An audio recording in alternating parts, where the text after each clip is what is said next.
My name's Betsy Korb. I'm on the Dan Rice Day Committee, and this is my 30th year on the Dan Rice Day Committee. Dan Rice Days is a very community event. It's always held the first weekend in August.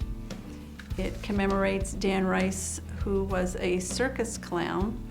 He wintered his animals here in Girard, and where the Dan Rice Days is held, his house stood there at one point on the north side of the park.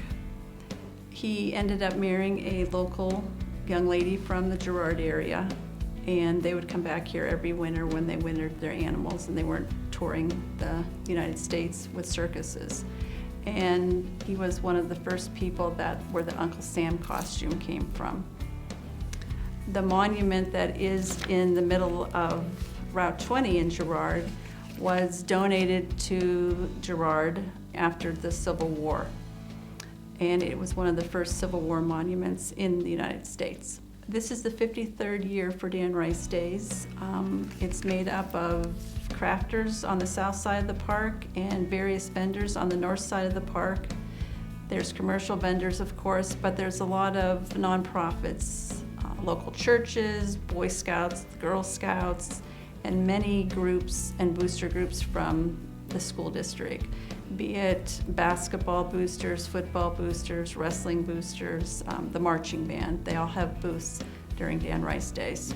We have many events during Dan Rice Days. One of the biggest is the parade on Saturday morning. It steps off promptly at 11 o'clock from the Girard High School, goes up Route 18 and east on Route 20 through Girard, and then it goes down Church Street. And we usually have on average 80 units as part of the parade. Now there's many other events going on during Dan Rice Days. There's always a 5K race on Saturday morning, and there's usually over 100 runners that come out and participate in this, and they've done it for many years. There's a softball tournament many times down at Girard Borough Park. There's been basketball tournaments, there's been bathtub races. Last year in collaboration with Dobler Hose, we brought back the water battles with the fire companies. We're going to have the reenactors back this year up at the Yellow and White House with the Erie Historical Society. During Dan Rice Days, there's always entertainment going on the main stage.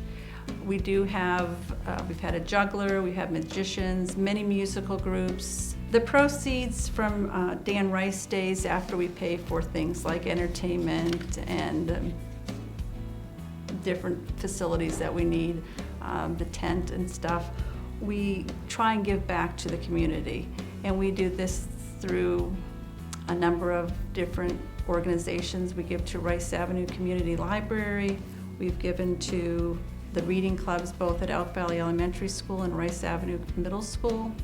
We've given to Edinboro University, the local food pantry, and last year our big donation was to the restoration of the 2 cannons that are out on the monument.